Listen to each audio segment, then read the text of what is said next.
जीवन में वो रिमाइंड होगी। तो ये राम प्रभु के जो गुण हैं, उनके गुण की जो हम इतने देर चर्चा कर रहे हैं, तो वो चीजें रिमाइंड हो रही है।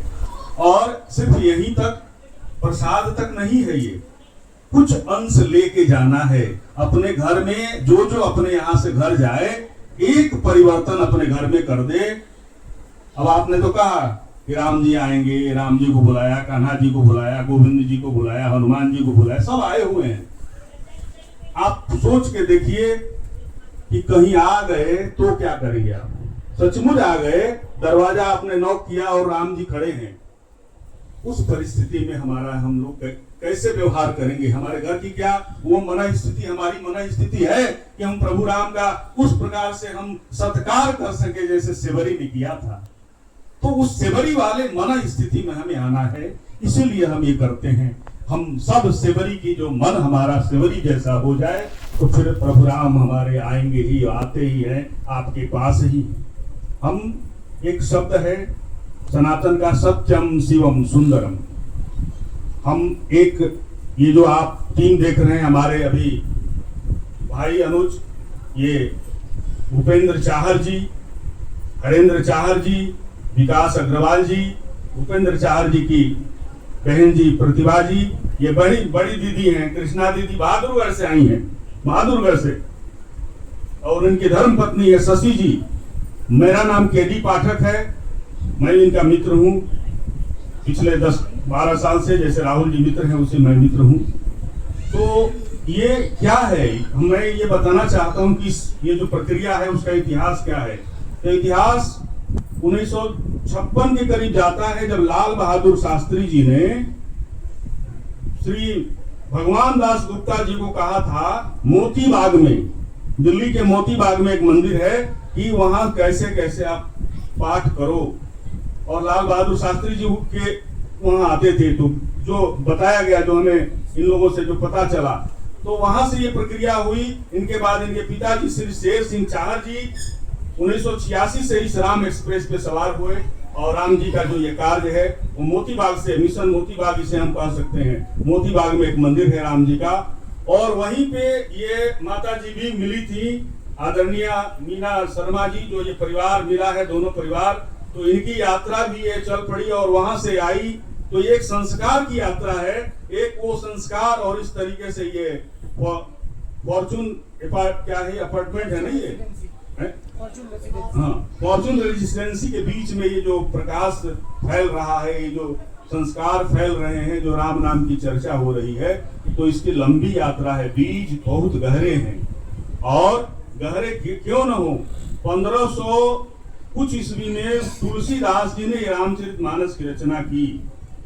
आज तक कोई आलोचना तो सब कर देते हैं कि इसमें ये लिखा है, इसमें ये लिखा है, उसमें वो लिखा है। कुछ मूर्ख हमारे धर्म के, सनातन के विरुद्ध लोग हैं, आचरण करते हैं। आप सब सनातनी लोग हैं, वैसे लोगों को जवाब दीजिए, एक रामचरितमानस का, हनुमान चालीसा को भी कोई लिख के दिखा दे। अभी इन्होंने बताया कि दुनिया में सबसे ज्यादा कंटेंट अगर नेट पे सर्च किया गया है, आप सर्च कर लेना, वो हनुमान चालीसा है।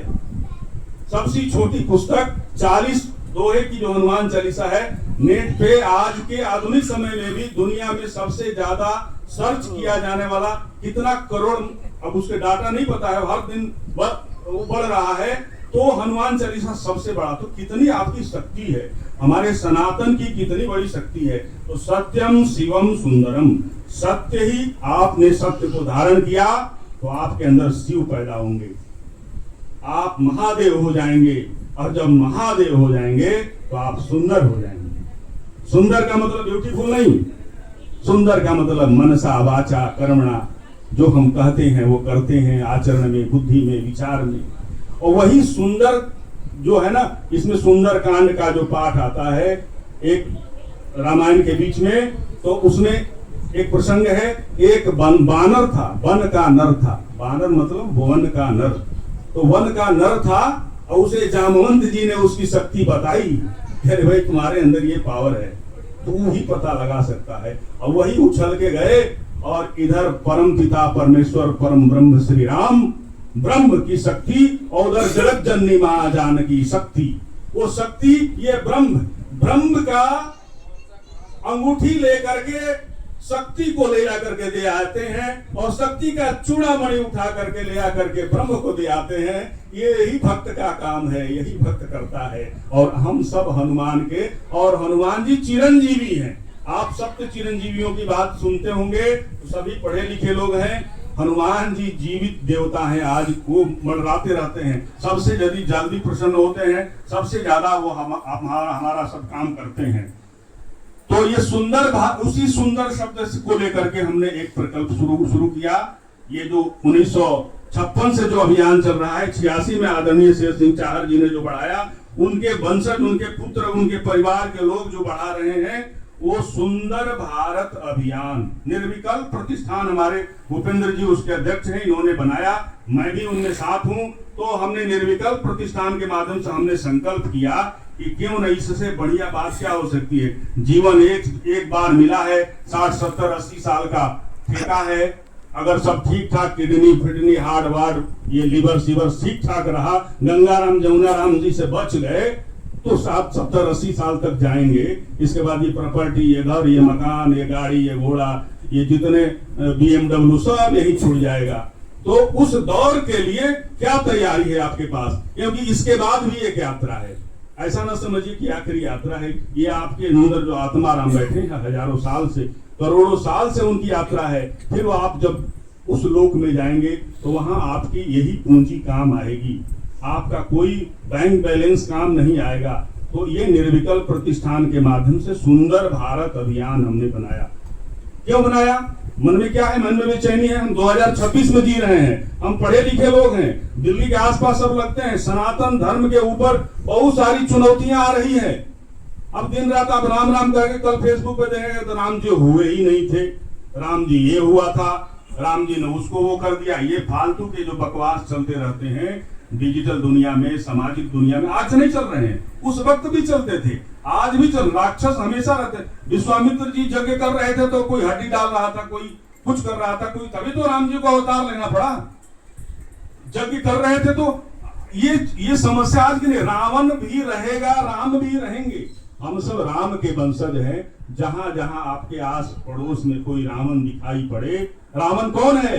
जो किसी की बेटी बहन पे गलत नजर रखता है, जो किसी के धन संपत्ति पे गलत नजर रखता है, जो पापी है, दुराचारी है, वही रावण है। हम अपने घरों से उस रावण को भगाएं, राम को स्थापित करें। ये सुंदर भारत अभियान का हमारा संकल्प है। इसी संकल्प को लेकर के ये हम चल रहे हैं। तो जैसा अभी सबने गाया, रघुपति राघव राजा राम, कितनी साजिशें चल रही है। इसी में जोड़ दिया अल्लाह ईश्वर तेरे नाम। भाई कैसे हो गया अल्लाह और राम बराबर कैसे हो गए?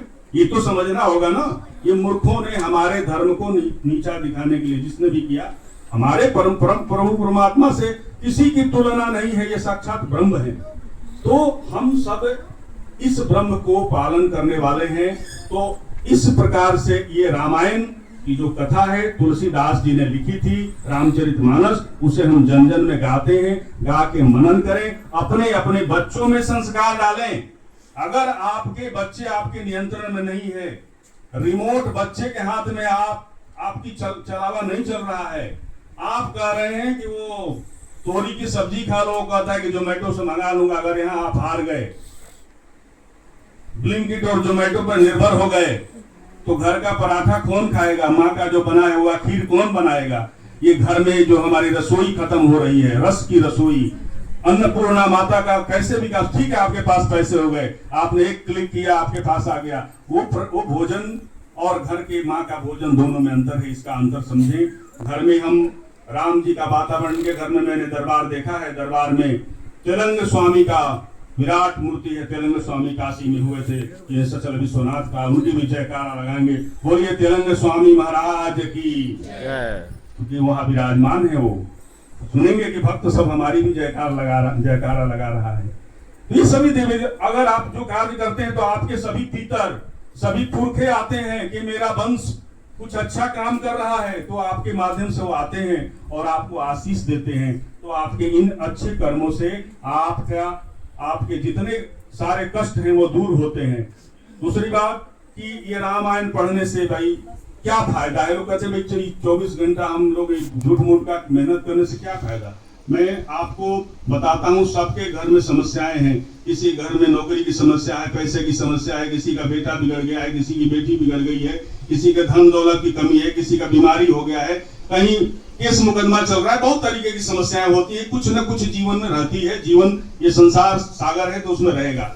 उसमें ये हम पालन करते हैं। तो एक अकेले जो हमारे हनुमान जी हैं, अकेले हनुमान जी 4 ग्रह को कंट्रोल करते हैं। जिनको थोड़ी बहुत ज्योतिष की समझ होगी तो मंगल, राहु, केतु और शनि, ये 4 ग्रह बाप बाप करते हैं। जहां हनुमान जी की चर्चा हुई, अगर हनुमान जी का आपने पाठ शुरू कर दिया हनुमान चालीसा का, तो आपके कुंडली आपका बना हो चाहे नहीं बना हो, आपके 4 ग्रह डायरेक्ट कंट्रोल होते हैं। तो आज से जिस दिन से आपने शुरू कर दिया है, मुझे 51 दिन हनुमान चालीसा का 21 बार पाठ करना है। संकल्प ले लिया, संकल्प से सिद्ध हुई।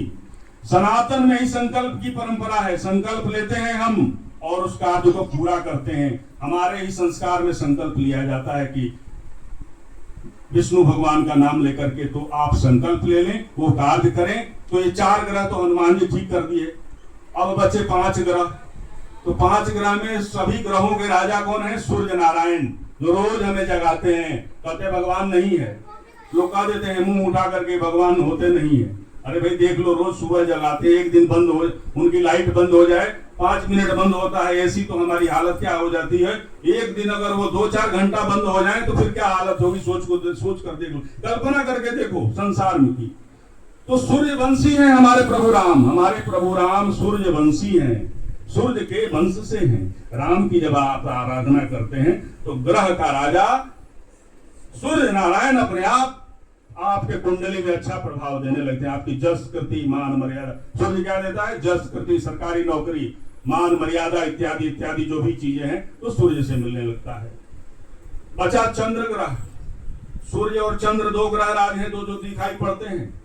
तो जैसे ही आप महादेव की आराधना करते हैं, जैसे संपुट लगाया इन्होंने, महादेव जी को बुलाया, गौरी को बुलाया, तो महादेव जी की जैसे आप पूजा करते हैं, शिव जी पे जल चढ़ाते हैं या महादेव जी का स्मरण करते हैं, महादेव जी के माथे पे चंद्रमा विराजमान है, आपका चंद्र ग्रह अनुकूल हो जाएगा। वैसे तो शिव जी की पूजा करने से सारे ग्रह अपने आप अनुकूल हो जाते हैं। राहु केतु भी उनसे भी डरते हैं, वो तो महाकाल हैं, लेकिन चंद्रमा कंट्रोल हो गया।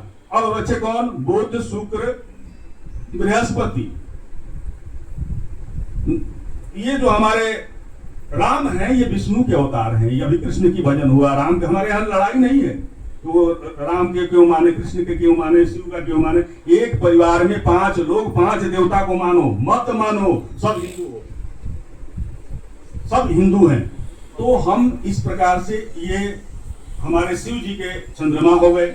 माँ पार्वती का अगर हम जिस दिन पूजा करते हैं तो शुक्र ग्रह आपका कंट्रोल में हो जाता है। गणपति जी की आप पूजा करते हैं तो बुध ग्रह कंट्रोल में हो जाता है। सबने सुना होगा, आप नेट पे सर्च कर लीजिए कि बुध खराब है तो क्या करें, तो गणपति जी की पूजा करें। इस प्रकार से सभी देवी देवताओं के पूजन करने से आपके 9 ग्रह अनुकूल होंगे। आपके जीवन में सुख समृद्धि आएगी, आपके जीवन में हंसी खुशी आएगी, आप समृद्ध होंगे, आप समृद्धशाली होंगे, और आपके माध्यम से ये सनातन का कार्य भी चलेगा और आपका घर परिवार सुखी होगा। ये हमारे मूल विचार थे, और इन्हीं मूल विचार के साथ हम अपने